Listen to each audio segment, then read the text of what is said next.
Steady steps toward healing. Pope Francis' trip to Canada was planned to be an apology tour. Then it became the start of a journey from failure to hope. A warm but strong wind blew over the Plains of Abraham in Quebec City on July 27, 2022. Thousands of people came to see the Pope, watching him on giant screens. Yet after his apology in Edmonton, there were still question marks. Would he meet the expectations of the residential school survivors who were separated from their families and culture and had suffered physical and sexual abuse? The frail leader of the Catholic Church met representatives of the First Nations and state officials inside. I think above all of the policies of assimilation and enfranchisement involving the residential school system that harmed many Indigenous families by undermining their language, culture, and worldview.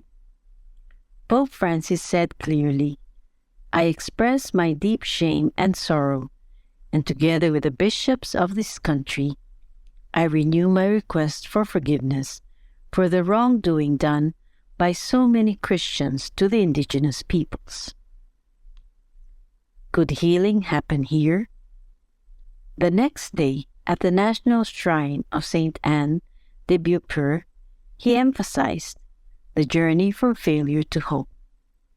Without answers to the many questions about why this evil happened, amid the feeling of being crushed by these wounds, of remorse and dismay, he said that there is only one path, that of Jesus, who walks with us.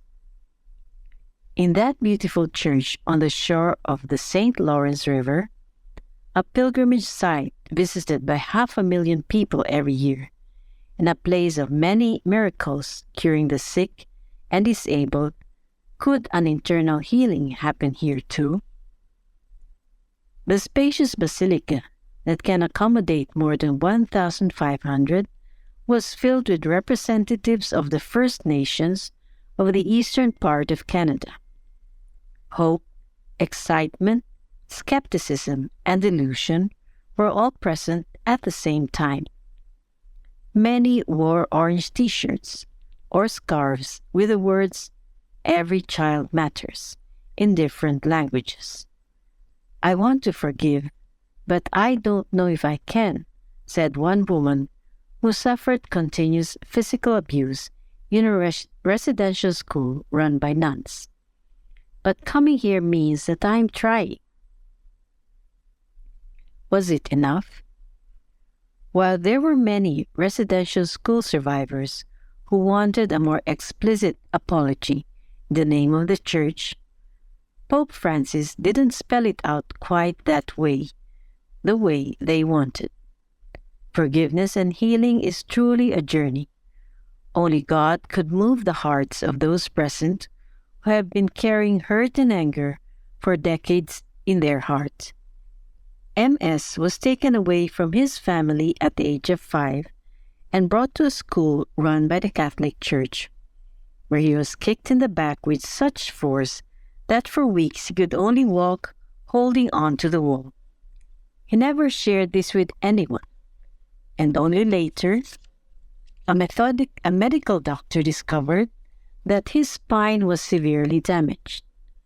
At the age of 35, he could not work anymore and had to retire. "I wanted to forget it. I wanted to move on, but the memories always came back," he said.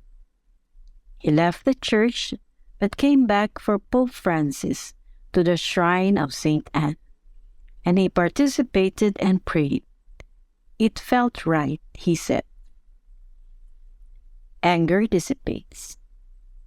Roseanne Martin, wearing the colorful dress of her tribe, was skeptical about coming. "Normally I don't follow the Catholic Church," she said.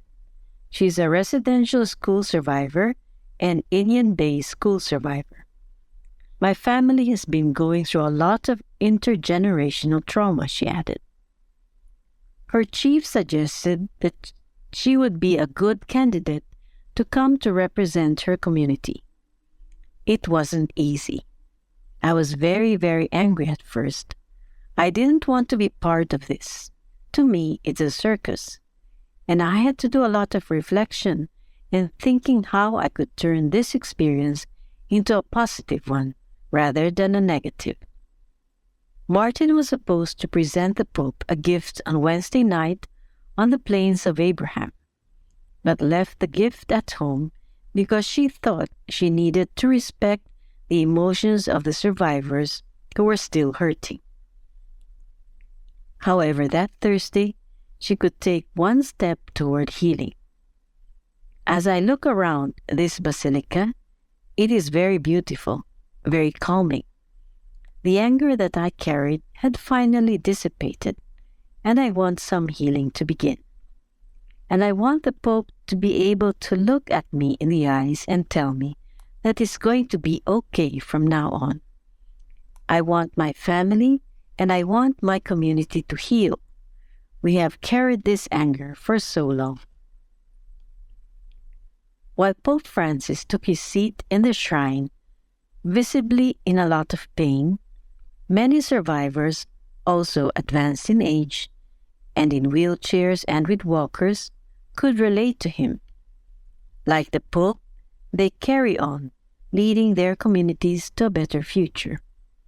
They are the roots that the young people need to grow. Yet many survivors thought Pope Francis' apology did not go far enough. That same day at Vespers, Pope Francis said the Church in Canada had started out on a new path after being devastated by the evil perpetrated by some of its sons and daughters. I think in particular of the sexual abuse of minors and vulnerable people, scandals that require firm action and an irreversible commitment, the Pope said. He asked forgiveness of all the victims, saying that the pain and the shame we are feeling must become an occasion for conversion. Never again, he said.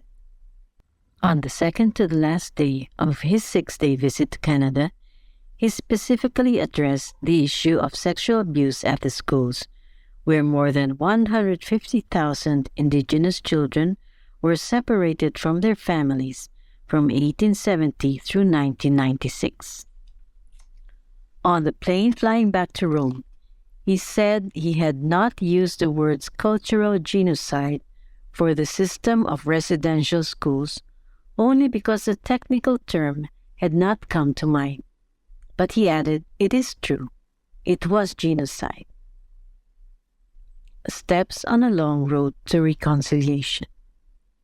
Looking at the whole trip, the Pope was on the journey to better understand the situation of the Church in Canada and the pain and struggles of the survivors.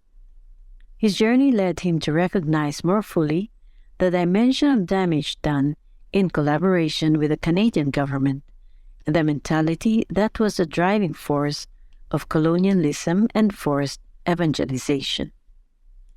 Only by taking this trip, despite his limitations, could he make his apology more complete and offer the First Nations representatives an occasion to experience a church leader who sincerely listened to their concerns. This trip marked a new step towards reconciliation, which is and will be a long journey. Jolene Banning is an Anishinaabe journalist, writer, and storyteller working at Makwa, a First Nations production company in Ontario. She hoped that Pope Francis would name the sexual abuse and that the Church would take responsibility for what happened in the residential schools. It was supposed to be an apology tour, so he needs to mention it more than once, she said. On Wednesday, while meeting with representatives of the First Nations and the Canadian government, he apologized for the harm done by Christian people, Banning said, but not on behalf of the Church. However, the fact that the Pope came to their land is an important step that was needed, so that healing can start. Yet there's still so much that needs to happen. Also on the part of the state. We have no infrastructure on our land. Many children don't have access to high school education, Banning added. The reservations left many tribes without access to their traditional resources of fishing and hunting. And even clean water is still an issue for many of us. While the public events with the Pope attracted fewer people than expected, the most important effect will not be visible but felt within hearts. I want my granddaughter to remember this day as the day she saw the Pope, and he apologized to our people for the pain that we endured, said a grandmother who came with her 5-year-old grandchild. And it will be the day where something new began. Suzanne Jansen, Living City, USA.